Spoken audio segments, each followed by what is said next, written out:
Hola.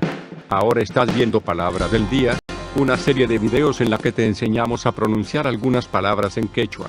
Así que nuestra palabra del día por hoy es Huichay, huichay, huichay,